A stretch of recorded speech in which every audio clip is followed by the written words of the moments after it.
Hi everybody, this is Boog S Reviews, and today I'm going to be doing a review on the Marvel Legends Guardians of the Galaxy Volume 3 Nebula figure. So before we take a look at Nebula, let's go ahead and take a look at all of the accessories that she comes with. So first up, she comes with the back left leg of the Cosmo Build-A-Figure. Up next, she comes with her pistol. We've seen this used a couple times before on the previous Nebula figure and the Endgame Nebula figure. The difference this time is that the gun is just cast in this really flat gray collar. I wish it would have been the collar of Nebula's arm because that's a really cool collar, but yeah, it's just cast in this flat gray collar. Up next, Nebula comes with this big gun. We've seen this used before with the Volume 2 Gamora figure, except this time it has way less paint and it's cast in flat gray collar. So yeah, it would have been nice if there would have been like a black wash to it or something, but yeah, there's no paint detail to this at all. Also, if you put this big gun in her hand, it will stretch the hand out, so you won't be able to fit the smaller pistol in her hand if you put this in her hand. So that does suck. I do kind of wish she would have had a gun-holding right hand, because I think she's right-handed if I remember right. And finally, she comes with this sword hand attachment, and this looks very cool, and I'm very excited to see how she uses this in the movie. This just looks very awesome. I don't think the color quite matches up with her arm there, but that's a small complaint because this looks really cool. Another complaint I have is switching the hands out is pretty difficult. The pegs are a really tight fit, so it feels like you're going to rip the pegs off when you're switching the hands out. So yeah, you definitely might want to sand these down just a little bit if you plan on switching them out very often. So now, let's go ahead and take a look at the head sculpt. So taking a look at this head sculpt, Hasbro did an incredible job on this. The likeness to Karen Gillan is amazing. This is definitely the best Karen Gillan likeness that we've got on a Nebula figure. Hasbro just did such an awesome job on this. They captured all of her features very nicely. Here the likeness is compared to the previous two Nebula figures, and I still think these are pretty decent likenesses of Karen, but this is definitely the best one that we've got yet. That looks very good.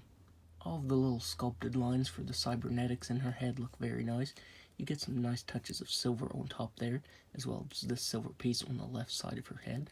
That looks really cool.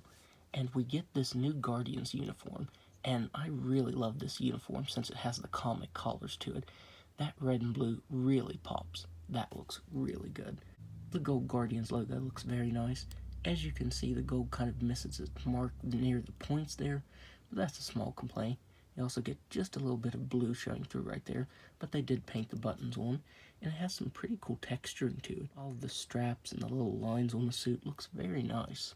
She also has some really good sculpt detail to her left arm. This looks really good, and I love the collar that it's cast in. Hasbro did a really awesome job on that. I also feel like Hasbro did a really good job on the body type for this figure. I feel like the previous Nebula figures were a little too tiny, but I think this one looks just right.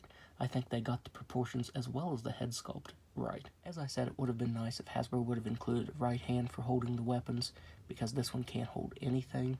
If you mess with it, you can kind of get the pistol in her hand, but it drops out very easily. So yeah, that would have been cool. And looking at the pants and boots, you get some really cool textures right here on the thigh, and then on the boots. That looks very cool. One thing that really surprised me is she actually has boot articulation.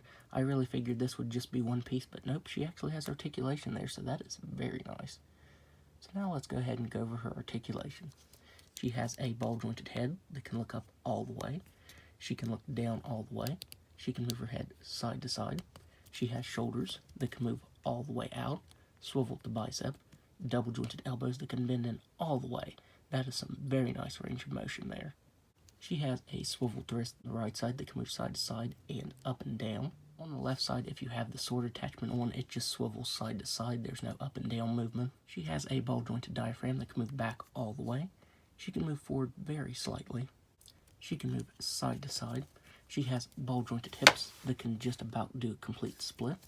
She can kick forward just a little bit, back just a little bit. She has a swivel of the thigh, double-jointed knee, swivel of the boot that can move side to side, swivel of the ankle that can move down all the way, up all the way, and a very nice ankle rocker. So now, let's do some size comparisons. So first up, here she is next to the movie Mantis Wave Nebula figure. I still think it's crazy that we only have her purple suit. I hope at some point Hasbro releases her maroon suit figure.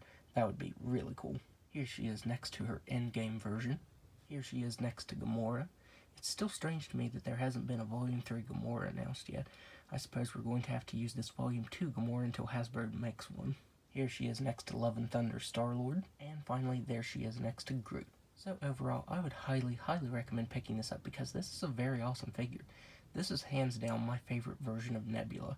Hasbro did an amazing job at this. Has some really cool sculpt detail, and the best likeness we've got of Karen Gillan as Nebula. The only real complaint that I have is the weapons are really flat and boring, but with a black wash that might help it just a little bit. But yeah, definitely pick this up. So that's my review. If you like this review, be sure to hit the like button and subscribe to my channel. Thanks for watching.